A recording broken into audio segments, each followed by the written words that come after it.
13 জানুয়ারি 2026। আজকের দিনে কোন কোন নক্ষত্রের ক্ষেত্রে সর্বাধিক সুবিধা প্রাপ্তির সুযোগ সুবিধা থাকছে সে সম্পর্কে আলোচনা। আজকের দিনে সাথী, শতভিষা এবং আদ্রা নক্ষত্রের ক্ষেত্রে অর্থপ্রাপ্তি, ব্যবসায়িক চুক্তির ক্ষেত্রে সাফল্য, নতুন বিনিয়োগে চমৎকার ফল পেতে যাচ্ছেন, আর্থিক উন্নতির প্রবল যোগ থাকছে। হস্তা, শোভনা এবং রোহিণী নক্ষত্রের বন্ধুদের ক্ষেত্রে আজকের দিনে নিরাপদ জায়গায় থাকবেন, শান্তিপূর্ণ জায়গা তৈরি হতে যাচ্ছে, কাজের দায়িত্ব আসবে, পারিবারিক সুখ স্বাচ্ছন্দ্য বজায় থাকছে।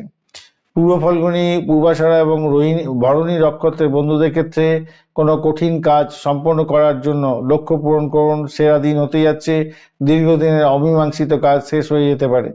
আজকের দিনে অশ্লেষা, জ্যেষ্ঠা, রেবতী, পুষ্যা, অনুরাধা এবং উত্তর ভদ্রপদ নক্ষত্রের বন্ধুরা বন্ধু প্রাপ্তির সুযোগ পাচ্ছেন, সহকর্মীদের থেকে সাহায্য পাবেন, সামাজিক মান মর্যাদা বৃদ্ধি পাবে, বিশেষ করে সন্ধ্যার পরে ভালো ফল পেতে যাচ্ছেন। সতর্ক থাকতে হবে চিত্রা, ধনিষ্ঠা এবং মৃগশিরা নক্ষত্রের বন্ধুদের হঠাৎ কাজে বাধা আসতে পারে, ছোটখাটো দুর্ঘটনা, যান্ত্রিক গোলযোগ হতে পারে, কোনো নতুন ঝুঁকি আজ নেবেন না।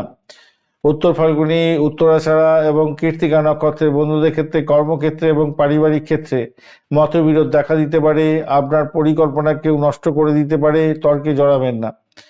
মূলা, মঘা এবং অশ্বিনী নক্ষত্রের বন্ধুদের ক্ষেত্রে নেতিবাচক হতে পারে দিনটা, এবং গুরুত্বপূর্ণ সিদ্ধান্ত নেওয়া থেকে বিরত থাকুন। শারীরিক কষ্ট, মানসিক কষ্ট, উদ্বেগ বাড়াতে পারে। বিকালের আগে কোনো বড় লেনদেন না করাই ভালো।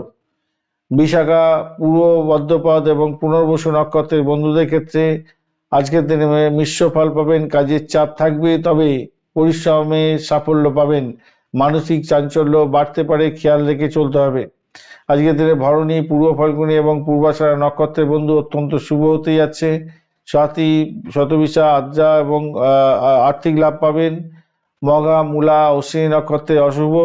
চিত্রা, ধনিষ্ঠা, মৃগশিরার ক্ষেত্রে বাধা বিপত্তি আছে, চুক্তিতে সই করতে যাবেন না।